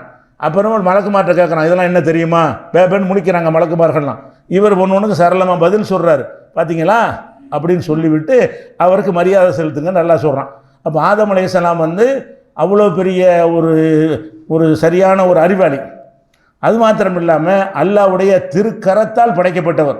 இப்லீஸ் அப்படி தான் சொல்லுவான், என்ன என்னுடைய இப்லீஸ்ட்டு அல்லாஹ் சொல்லுவான், என்னுடைய திருக்கரத்தால் நான் படைத்திருக்கிறேனே, அவருக்கு ஏன் நீ சஜிதா செய்ய மறுக்கிறாய், மா மனஅக அன் தஸ்ஜுத லிமா ஹலக்து பி யதைய, என்னுடைய 2 கையால் இவரை படைத்திருக்கும் பொழுது இவருக்கு சஜிதா செய்ய ஏன் மறுக்கிறாய் என்று இப்லீஸ்ட்டை கேட்பான். அல்லாஹ் கையால் படைச்சிருக்கிறான், அவ்வளோ உலகத்தறிவெல்லாம் சேர்த்து கொடுத்துவிட்டான். அவர் ஒரு தப்பு செஞ்சிட்டார், பூமிக்கு அனுப்பிட்டான்ல. அனுப்பின பிறகு உனக்கு வேண்டிய அறிவை நான் தந்திருக்கிறேன், நீ உன் அறிவை கொண்டு எது நல்லதோ அதை செஞ்சுக்க, எதெல்லாம் நீ வந்து ஃபர்லுன்னு நினைக்கிறியோ அதெல்லாம் ஃபர்லாக்கிக்க, எதெல்லாம் ஹராம்னு நினைக்கிறீ நீ ஹராம் ஆக்கிக்க, எதெல்லாம் மக்குரு நினைக்க மக்குரு ஆக்கிக்கணும். உனக்கு அம்பிட்டு அறிவு இருக்குது, உலகத்தில் யாருக்கும் கொடுக்காத அறிவு உனக்கு தந்திருக்கிறேன், உன் அறிவை தான் துண்டு துண்டாக பங்கு வச்சு 50 பேரும் கொடுத்துருக்குறேன் அப்படின்னு சொல்லி எல்லாம் அனுப்புனானா வேறு ஏதாவது கட்டளை போட்டானா? இறக்கும்போது எல்லாம் கட்டளை போடுறான். எப்படி போடுறான்? குல் நஹபித்து மின்ஹா 2வது சூராவில் 38வது வசனத்தில் வருகிறது, குல் நஹபித்து மின்ஹா ஜமியா, இதிலிருந்து அனைவரும் வெளியே போங்கள். அனைவரும்னா ஆதம் ஹவ்வா தான் இருக்கிறாங்க, அனைவரும்னா நம்மளும் உள்ளே இருந்தோம்ல, அதனால நம்மளை சுமந்து தான் இறங்கியிருக்கார் அவர், அதனால நீங்கள் பிறந்திருக்கிறோம். குல் நஹபித்து மின்ஹா ஜமியன், அனைவரும் என்ன செய்யுங்க, வெளியே போங்க. இப்போ இம்மா எத்து என்னக்கும் மின்னி ஹுதன், என்னிடமிருந்து உங்களுக்கு நேர்வழி வரும். வெளியே போன பிறகு என்ன செய்யணும், இங்கேருந்து வந்துக்கிட்டே இருக்க ஆர்டர், என்ன செய்யக்கூடாது நான் தான் சொல்லுவேன், நீங்களாக முடிவெடுத்துடக்கூடாது. அல்லாஹ் அவ்வளோ பெரிய அறிவாளிக்கு அல்லாஹ் சொல்கிறான், அவ்வளோ பெரிய அறிவாளி ஒரு மரத்தை நெருங்க தப்பு செஞ்சுட்டாலும் அவர் நபி. இவங்க சொல்லக்கூடிய ஆளுக்கு அளவுக்கு மனிதர், சாதா மனிதர்கள் கிடையாது. ஆதம் அலைஹிஸ்ஸலாம் இறை தூதராக இருக்கும்போது என்ன செய்யலான்னு கேட்டால் அல்லாஹ் வந்து இறை தூதர் உங்கள் இஷ்டப்படி செஞ்சுக்கிறீங்கன்னு கூட சொல்லலை. என்ன சொல்லி அனுப்புகிறான்? இம்மா ஏத்தி என்னக்கும் மின்னி ஹுதன், என்னிடமிருந்து உங்களுக்கு நேர்வழி வரும். ஃபமன் தபிய ஹுதாய, எனது நேர்வழியை யார் பின்பற்றுகிறாரோ ஃபலா ஹவுஃபுன் அலைஹிம் வலாஹும் யஹ்சனூன், அவங்களுக்கு பயமும் இல்லை கவலையும் இல்லை.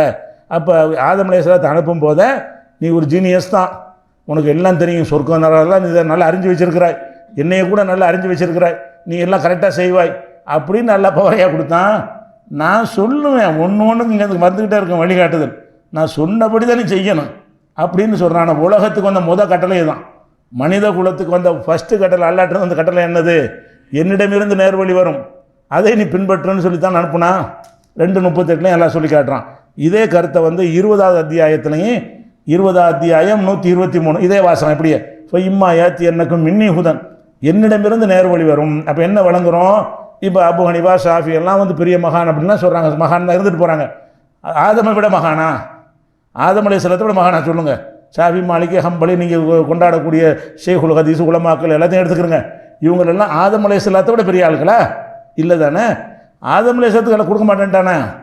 ஆதம் அலைஹிஸ்ஸலாத்துக்கு என்ன செய்யலை, அதில் ஒரு தப்பு செஞ்சு கண்டித்து விடும்போது இனிமேல் ஒழுங்காக நடப்பார் பயந்துக்கிட்டு, அப்படி ஒரு அழுது புறம்பிட்டார் அவர். ரப்பனா லலம்னா அம்புசனா இல்லம் தகவலனா அவ தரகம்னா இல்லை நக்கூன மின்னல் ஹாசன், யாரில் அறியாமல் தப்பு பண்ணிட்டோம், எங்களை நீ மன்னிக்கிறேன்னா நாங்கள் நஷ்டவாளி ஆகிருவோண்டு அழுது பாவத்துக்கு பிராயச்சம் தேடிட்டார், இனிமேல் ஒழுங்காக நடப்பார். அப்படியான ஒரு நிலையில் உள்ளவருக்கு எல்லாம் கட்டளை போடுறான். இங்கே நான் சொல்கிறபடி தான் நடக்கும், நீ போன பிறகு உன் இஷ்டத்துக்கு நடந்துடக்கூடாது, என்ன செய்யணும் செய்யக்கூடாது, எல்லாம் ஏன்றிருந்து வரும், அதை பின்பற்றினா தான் கவலை இல்லைங்கிறான், பயம் இல்லைங்கிறான். அப்போ இது ஆதம் அலைஹிஸ்ஸலாத்துக்கு உள்ள கட்டளை விட இவங்க ஆதமுக்கு மேலே போயிட்டாங்களே இவங்கெல்லாம். இவங்க சொல்லக்கூடிய இமாம பெரியார் மகான் சஹாபாக்களே எடுத்துக்கிறோம், அவங்கள ஆதமுக்கு மேலே பெரிய ஆளுக்களா? அப்போ ஆதம் அலைஹிஸ்ஸலாத்துக்கு அல்லாஹ் என்ன செய்யலாம், அந்த ரைட்டை கொடுக்கலையே, முதல் மனிதருக்கு கொடுக்கல, அவ்வளோ பெரிய அறிவாளிக்கு என்ன செய்யலாம், அல்லாஹ் கொடுக்க காணாம். அப்போ இதை ஒன்று பார்க்குறோம், முதல் கட்டளை அது ஒன்று. அது மாத்திரம் இல்லாமல் ரசூல் ஸல்லல்லாஹு அலைஹி வஸல்லத்தை 20 நபி ஆக்கி 23 வருஷம் அவங்க படாத பாடுபட்டு இந்த மார்க்கத்தை என்ன செஞ்சாங்க, மக்கள்கிட்ட கொண்டு சேர்த்தாங்க. சேர்ந்த பிறகு அல்லாஹ் என்ன செய்கிறான்னு கேட்டால் அந்த அரஃபாவுடைய நாளில் ஒரு வசனத்தை இறக்குறான். அந்த ஹஜ், அவங்க கடைசி ஹஜ்ஜுங்கிறவங்கள, கடைசி ஹஜ்ஜுனா ஒரு ஹஜ்ஜு தான், அந்த ஹஜ்ஜில் என்ன செய்கிறதுனா அவங்க ஒரு வசனத்தை அல்ல அருளுகிறான். என்ன அருளுகிறான்னு கேட்டால், அல்யோம யைசல்லதீன கஃபரு மின் தீனிக்கும், இன்றைய தினம் இந்த நிராகரிப்பவர்கள் உங்களுடைய மார்க்கத்தை வீழ்த்தி விடலாம் என்று நம்பிக்கை இழந்து விட்டார்கள், இனிமேல் நீங்கள் ஜெயிச்சிட்டீங்க அப்படின்னு விலகி கொண்டார்கள். இதுக்கு முந்தி உங்களை அழிச்சிடலாம் நினச்சிட்டு இருந்தாங்க. இப்போ என்னவாச்சு, இந்த ஹஜ்ஜத்துல் விதாவில் லட்ச மக்களை, பல்லாயிரக்கணக்கான மக்களை கூட்டி வைத்திருக்கும் பொழுது அவங்க என்ன பார்ப்பாங்க, இனிமேல் முடியாது, நம்ம இனிமேல் இவரை ஒழிக்கிறது, இஸ்லாத்தை ஒழிக்கிறதுங்கிறது ஆகாதுன்னு முடிவு பண்ணிட்டாங்க. அப்படி சொல்கிறான்ல, அல்யோம இன்றைய தினம் யைஸல்லதீன கஃபரு, காஃபிர்கள் நம்பிக்கை இழந்து விட்டார்கள். எதில் நம்பிக்கை இழந்து விட்டார்கள்? உங்கள் மார்க்கத்தை ஒழித்து விடலாம் என்பதில் நம்பிக்கை இழந்து விட்டார்கள். ஃபலா தக்ஷவுஹும் வக்ஷவுனி, அவங்களுக்கு பயப்படாதீங்க, எனக்கு பயப்படுங்கள் அப்படின்னு சொல்லிட்டு, அல் யௌம, இன்றைய தினம், அக்மல்து லக்கும் தீனக்கும், உங்கள் மார்க்கத்தை நான் பூர்த்தியாக்கி விட்டேன். இன்றைய தினம் ரசூலுல்லாஹ் வாழும்போது, ரசூல் ஸல்லல்லாஹு அலைஹி வஸல்லம் வாழும்போது, அந்த ஹஜ்ஜத்துல் விதா கடைசி ஹஜ்ஜில் இருக்கும்போது அல்லாஹ் சொல்கிறான், இன்றைய தினம்னா அந்த ரசூலுல்லாஹ்வுடைய அந்த 10வது ஹிஜ்ரி 10வது ஆண்டில் அந்த ஹஜ்ஜி செஞ்சாங்க இல்லை, அந்த அரஃபா நாளில் பூர்த்தியாக்கி விட்டேன். அத்துமம் தாளைக்கும் நியாமத்தி, என்னுடைய நியாமத்தை அருட்கூடையே உங்களுக்கு நிறைவாக்கி விட்டேன். ஒரு ரலீத்துலக்குமுல் இஸ்லாம தீனா, இஸ்லாம் மார்க்கத்தை உங்களுடைய வாழ்க்கை நெறியாக நான் பொருந்தி கொண்டேன் அப்படின்னு அல்லாஹ் வந்து 5வது சூறாவில் 3வது வசனத்தில் சொல்லி காட்டுகிறான். அப்போ அன்றைக்கு அதை பூர்த்தியாக்கிட்டா என்ன அர்த்தம்? பூர்த்தியாக்கினவன் யார்? அல்லாஹ். நம்ம பூர்த்தியாக்கினா முக்காவாசியை போட்டு கூட பூர்த்தின்னு சொல்லிடுவோம். மனிதன் பூர்த்தியாக்குற விஷயத்தில் குறை செஞ்சிட வாய்ப்பு இருக்குது. அல்லாஹ் ஒன்றை பூர்த்தியாக்குறான்னு என்ன அர்த்தம்? இடமே இல்லை. ஒரு கோலையில் தண்ணியை ஊற்றி பூர்த்தியாக்கிட்டோம்னா ஒரு சொட்டு வைக்கிறதுக்கு இடம் இருக்கக்கூடாது.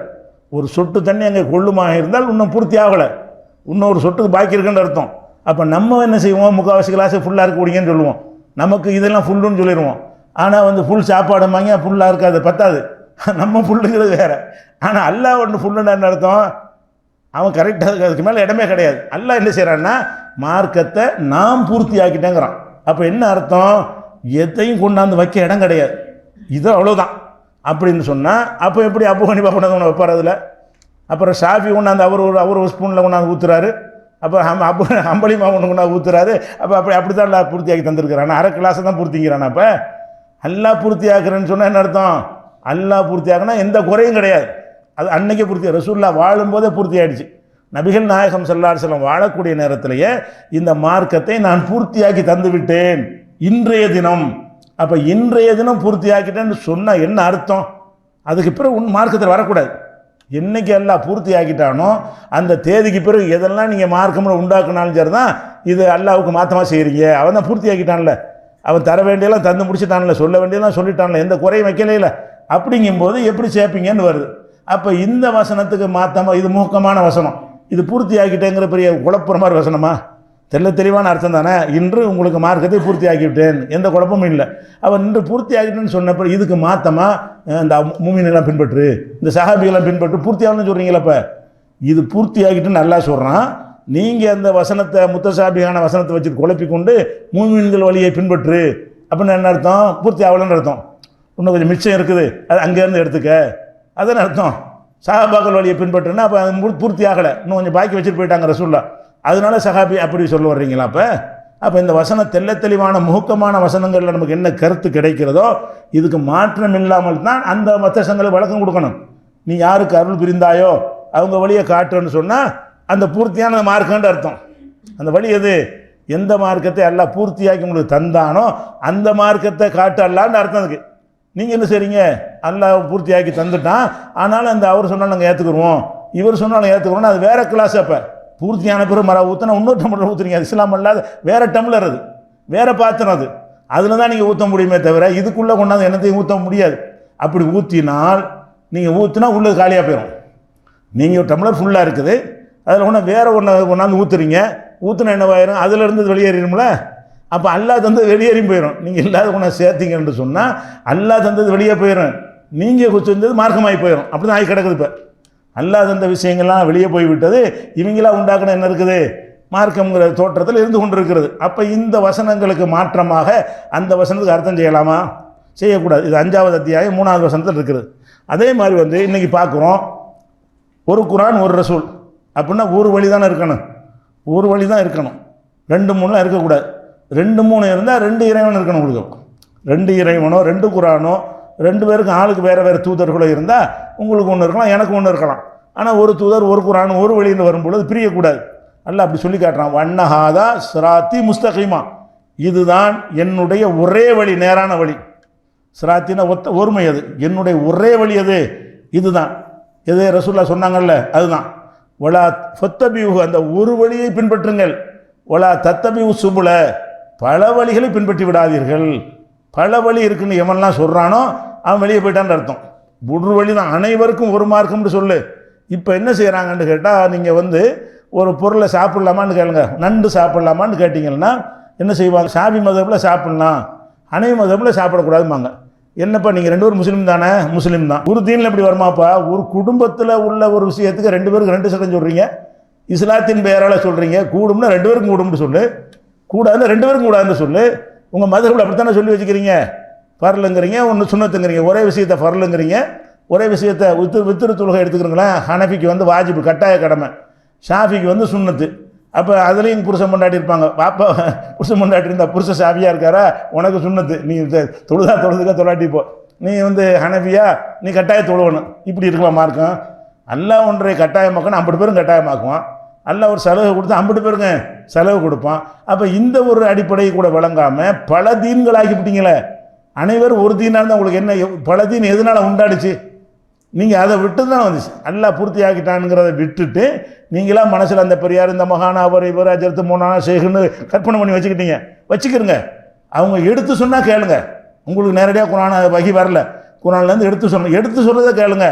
எடுத்து சொல்லாமல் வாயில் விட்டு அடிச்சா இப்படி கேட்குறீங்க. ஷாஃபிக்கு ஹராமு, ஹனஃபிக்கு ஹராம். அப்படி ரசூலுல்லாஹ் சபையில் சொல்லும்போது ஒரு பொருளை ஹராமாக்குறாங்க. இந்த லெஃப்ட்டில் இருக்கிற ஆளுக்கெல்லாம் உங்களுக்கு ஹராம், இந்த ரைட்டில் இருக்கிறலாம் ஹலால்னு என்னைக்கா சொன்னாங்களா? ரசூலுல்லாஹ் அந்த சபையில் பயான் பண்ணும்போது என்னைக்காவது இந்த பக்கத்தில் 4 செஃப்பில் உள்ள ஆளுக்கு இது வந்து சுன்னத்து, அடுத்த 4 செஃப்பில் உள்ள ஆளுக்கு வந்து சுன்னத்து, இப்படி சொன்னால் நீங்கள் செய்வீங்க. ஒரு விஷயத்தை சொன்ன அனைவருக்கும் தானே சொன்னாங்க. ரசூலுல்லாஹ் சொன்ன எந்த ஒரு இபாதத்தாக இருந்தாலும் அனைவருக்கும் சொன்னாங்களா? ஒரு சாரா பிரித்து சொன்னாங்களா? பிரித்து சொன்னாங்க. எப்படி பிரித்தாங்கன்னா, நோயாளிக்கு, பலவீனனுக்குன்னு சொன்னால் அந்த மாதிரி நீ பிரிங்க. எப்படி பிரிக்கலாம்? நோயாளிக்கு வந்து நோன்பு இந்த கடமை இல்லை, தீராத நோய் இருந்தாலும் என்ன செய்ய வேண்டியதில்லை, நோன்பு வைக்க வேண்டியதில்லைங்கிறாங்க. இது ஒரு பொதுவான சட்டம் தான். இது நீங்கள் நோயாளியாக வந்தாலும் அதான் சட்டம், நான் வந்தாலும் அதான் சட்டம், அனைவருக்கும் உள்ள சட்டம் தான் இது. நோயாளி ஆனால் அப்படி தான் சட்டம் இருக்குமே தவிர இவங்க சொல்கிற மாதிரி பிரித்து சட்டங்கள் இருக்கிறது மார்க்கத்தில் கிடையாது. அப்படி இருந்தால் அல்லாஹ் என்ன செய்கிறான்னு கேட்டால், வலா தத்தபியூ சுபுல, பல வழிகளை பின்பற்றாதீர்கள், பல வழியை பின்பற்றினீர்கள் என்று சொன்னால் ஃபர்ரக பிக்கும் அன் சபீலிஹி, அந்த ஒரு வழியை விட்டு உங்களை பிரித்து விடும். பல வழி இருக்குன்னு நீங்கள் போனீங்கன்னா என்னவாயிரம்? ஒரு வழி போயிடும் உங்கள்கிட்ட. பல வழி எப்போ இருக்குன்னு ஒத்துக்கிட்டீங்களோ, நான் சாதிலியா, நான் காதிரியா, எனக்கு தனி இது, எனக்கு ஒரு தனி திக்ரு, எனக்கு ஒரு வழிமுறை, இப்படின்னு ஆக்கிட்டீங்கன்னு சொன்னால் அந்த ஒரு வழியை விட்டு நீங்கள் போய் விடுவீர்கள்னு சொல்லிட்டு தாலிக்கும் வஸ்ஸாக்கும் பிஹி, இதைத்தான் அல்லாஹ் உங்களுக்கு வலியுறுத்தி சொல்கிறான். லஅல்லக்கும் தத்தக்கும், நீங்கள் இறைச்சமுடையவர்களாக மாறுவதற்காக வேண்டி சொல்கிறான் என்று 6வது அத்தியாயத்தில் 153வது வசனத்தில் அல்லாஹ் சொல்கிறான். அப்போ இதுக்கு மாற்றமாக எப்படி வழங்குவீங்க? இது முகமான வசனம். பல வழி இல்லை, ஒரு வழிங்கிறது குழப்பமான வசனமாக? இது பல வழி கிடையாது, ஒரு வழி தான். எவ்வளோ தெளிவான வசனம். இந்த தெளிவான வசனத்துக்கு மாற்றமாக என்ன செய்கிறீங்கன்னா, மூமின்களில் மூமின்கள் நிறைய பேர் இருக்கிறாங்க, ஆளுக்கு ஒரு மூமினை பிடிச்சானா 1000 வழியாக போயிடும். நீங்கள் மூமின்கள் வழியை பின்பற்றணும் வசனத்தை காட்டுறீங்க. ஒரு மூமினை காட்டினா கூட ஒரு வழியில் நின்று, மூமின் 1000கணக்கான மூமின் இருப்பாங்க. நான் அந்த மூமினை பிடிச்சிக்கிட்டேன், நான் எனக்கு இந்த மூமின், எனக்கு அந்த மூமின் போனான்னா எத்தனை வழியாக வருது? ஒரு வழி தான். இந்த மார்க்கத்துக்கு மாற்றமாக எந்த வியாக்கியானம் கொடுத்தாலும் சரி வழி எடுக்கிறார்கள். ஒரு வழி தான். பல வழி இருக்குங்கிற அர்த்தம் நீங்கள் அந்த வசனங்களுக்கு கொடுத்தீர்களே, ஆனால் நீங்கள் முத்தசாபிகான வசனத்தை வைத்து என்ன செய்கிறீங்க? நீங்கள் வழிகட்டு மக்களை வழிகெடுக்கிறீங்கன்னு அர்த்தம். அது மாதிரி விஷயம். அதே மாதிரி என்ன செய்யறான்னு கேட்டால் 28வது அத்தியாயத்தில் 50வது வசனம் சொல்கிறான், ஒமன் அல்லல்லு, வழிகட்டவன், மிக வழிகட்டவன் யார்? மிம்மனித்தபா ஹவாஹு, தன்னுடைய மனோவீச்சையை பின்பற்றுகிறான். கைரி ஹுதம்மின் அல்லா, அல்லாவிடமிருந்து கிடைத்த நேர்வழி இல்லாமல், அல்லாட்டிருந்து கிடைச்ச நேர்வழி இல்லாமல் வேற ஒன்றை எவன் பின்பற்றுகிறானோ அவனோடு வழிகட்டவன் யார்? அப்போ நீ எதையாவது ஒன்று செய்கிறாருந்தா அல்லாட்டிருந்து வந்துச்சான்னு கேட்கணும். அல்லாவிடமிருந்து வந்த நேர்வழியை காட்டாமல் நீ வேற ஒன்றை பின்பற்றியானதான் ஒமன் அல்லல்லு, இவனை விட வழிகட்டவன் யார் இருக்க முடியும்? இன்னல்லாஹ் லா யஹ்தில் கௌமல் லாலிமீன், இந்த அநியாயக்கார கூட்டத்திற்கு அல்லாஹ் நேர்வழி காட்ட மாட்டான்னு அல்லாஹ் சொல்லி காட்டுறான். அப்போ அல்லாவிடமிருந்து கிடைத்த வழியைத்தான் பின்பற்றணும், இல்லாட்டி வழிகேடுங்கும் போது நீங்கள் என்ன செய்றீங்க? அல்லாட்டிருந்து வராததை மூமினை பின்பற்றுவோங்கிறீங்க, அருட்கொடையை பின்பற்றுவோங்கிறீங்க, சஹாபாக்களை பின்பற்றுவோங்கிறீங்கன்னா பெண்ணவாது இந்த தெளிவான வசனத்துக்கு மாற்றமாகவும் இவங்களுடைய அந்த வியாக்கியானங்கள் அமைந்திருக்கிறது. இதையும் நம்ம பார்க்குறோம். அதே மாதிரி குர்ஆனில் எடுத்த ஏராளமான வசனங்களில் அல்லாஹ் என்ன செய்கிறான்னு கேட்டால், அல்லாஹ் சொல்ல கேளுங்க, ரசூல் சொல்ல கேளுங்க, பல வசனங்கள் இருக்குது. இன்ஷா அல்லாஹ் இது தொடர்ச்சி நாளைக்கு பார்ப்போம். அஸ்ஸலாமு அலைக்கும். திருக்குர்ஆன் தமிழாக்கம் மௌலவி பி ஜெய்னுல் ஆபிதீன். குர்ஆன் அருளப்பட்ட வரலாறு, தொகுக்கப்பட்ட வரலாறு, இறைவேதம் என்பதற்கான அடுக்கடுக்கான சான்றுகள், அனைவரும் புரிந்து கொள்ளும் வகையில் எளிய தமிழ் நடை. இப்போ மற்றும் 100க்கும் மேற்பட்ட தலைப்புகளில் சகோதரர் PJ அவர்கள் எழுதிய புத்தகங்களும் கிடைக்கும் இடம் மூன் பப்ளிகேஷன் 83/3 மூர்தரு முதல் மாடி மண்ணடி சென்னை 1. Phone number 9442763641.